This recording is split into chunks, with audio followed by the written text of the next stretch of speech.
আসসালামু আলাইকুম, ফরিদপুরিয়াতে আপনাকে স্বাগতম। একটা মিনি রেস্টুরেন্টের নাম পাকঘর। ব্যাপারটা কত সুইট, তাই না? একদিন ঢাকাতে মধুখালী যাওয়ার সময় এদের পাশ দিয়ে যাচ্ছিলাম, আর আমার পাশ দিয়ে দুটো মহিলা কতি কতি যাচ্ছিল।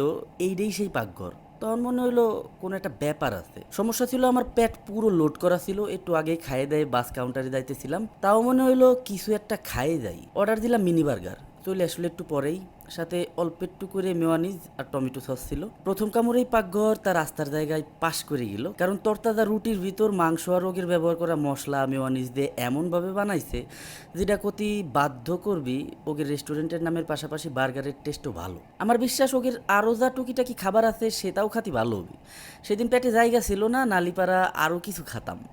পাকঘরে জাতীয় হলি চলে যাবেন ঢাকা কদমতলি বড় বাজার, ওই যে নতুন রাস্তা যাওয়ার আগে বাম পাশে যেই বাজারটা সেই জায়গা। তো এই পর্যন্তই থাকলো, আজকে চলে যাচ্ছে, কিন্তু যাচ্ছি নি, দেখা হবে পরের ভিডিওতে। টাটা।